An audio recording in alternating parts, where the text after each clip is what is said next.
Hello friends, welcome to my channel Adi story. আশা করি সবাই ভালো আছেন ও সুস্থ আছেন। আমার আজকের রেসিপি বাঁধাকপির তরকারি, সম্পূর্ণ নিরামিষভাবে, এক অন্য স্বাদের। দেখে নিন পুরো ভিডিওটা স্কিপ না করে, আশা করি ভালো লাগবে।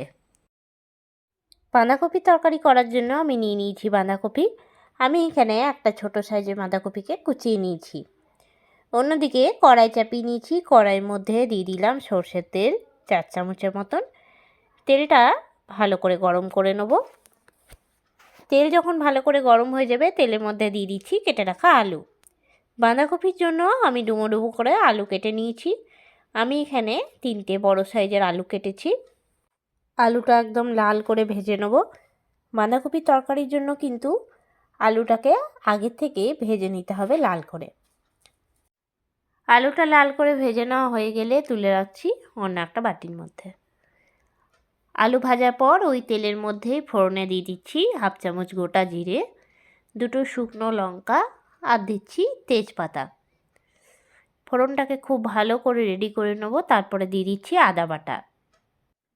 আদাটা দিয়ে ভালো করে নাড়াচাড়া দিয়ে নেব। আদাটা ভাজতে ভাজতে এর মধ্যে দিয়ে দিলাম একটা মাঝারি সাইজের টমেটো কেটে। টমেটোটা দিয়ে ভালো করে নাড়িয়ে নিচ্ছি। এরপর দিয়ে দিচ্ছি এর মধ্যে কেটে রাখা বাঁধাকপিটা। বাঁধাকপিটা ভালো করে ধুয়ে নিয়ে জলটা ঝরিয়ে নিয়েছি। দিয়ে দিলাম বাঁধাকপিটা, দিয়ে নিয়ে ভালো করে নাড়িয়ে নেব। বাঁধাকপির মধ্যে দিয়ে দিচ্ছি আন্দাজ মতন হলুদ। হলুদটা দিলাম আমি 1/2 চামচ। আর দিয়ে দিচ্ছি পরিমাণ মতন লবণ।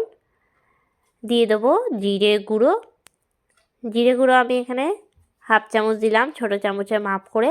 আর দিয়ে দিচ্ছি কাশ্মীরি লঙ্কার গুঁড়ো 1/2 চামচ। এরপরে ভালো করে নাড়াচাড়া দিয়ে নিচ্ছি, চারপাশে যাতে মশলাটা হয়ে যায় সেজন্য ভালো করে নাড়িয়ে নিতে হবে বাঁধাকপির সাথে। ভালো করে নাড়াচাড়া দেওয়া হয়ে গেলে দিয়ে দেবো একটা চাপা ঢাকা। যেহেতু লবণ দেওয়া আছে, বাঁধাকপি সেদ্ধ হতে কিন্তু কোনো অসুবিধা হবে না। আর ঢাকা দিয়ে দিয়েই কিন্তু বাঁধাকপিটা রান্না করব।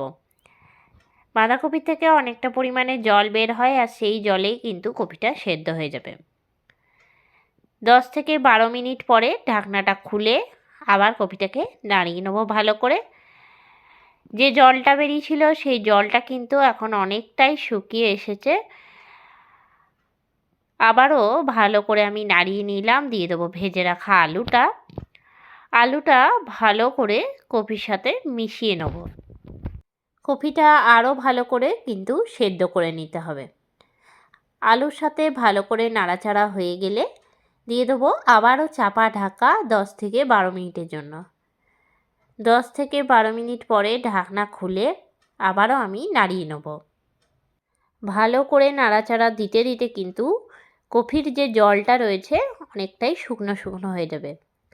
বাঁধাকপি যদি বেশি জলজলা থাকে তাহলে কিন্তু খেতে ভালো লাগে না। 2-1টা আলু আমি ভেঙে ভেঙে দিচ্ছি। ভালো করে নাড়িয়ে নিয়ে দিয়ে দেবো ঝালের জন্য কাঁচা লঙ্কা। আপনারা চাইলে কাঁচা লঙ্কাটা বেটেও কিন্তু দিতে পারেন।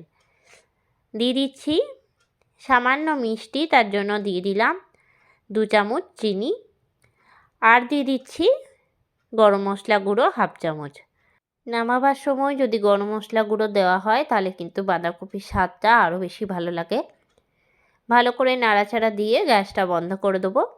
তৈরি হয়ে গেল আমার আজকের রেসিপি, সম্পূর্ণ নিরামিষ বাঁধাকপির তরকারি। তৈরি হয়ে গেল আমার আজকের রেসিপি বাঁধাকপির তরকারি, সম্পূর্ণ নিরামিষভাবে। কেমন লাগলো রেসিপিটা অবশ্যই আমাকে জানাবেন। ভাত, রুটি, পরোটা যে কোনো কিছুর সঙ্গেই কিন্তু একদম কম তেল মশলার বাঁধাকপির তরকারি খেতে দারুণ লাগে। আজকের রেসিপিটা আপনাদের ভালো লেগে থাকলে লাইক করবেন, শেয়ার করবেন। এই চ্যানেলে নতুন বন্ধু হয়ে থাকলে চ্যানেলটা সাবস্ক্রাইব করা অনুরোধ রইল। আবারও নতুন কোনো রেসিপি নিয়ে হাজির হব। সঙ্গে থাকুন আর দেখতে থাকুন। সবাই ভালো থাকবেন, সুস্থ থাকবেন। ধন্যবাদ।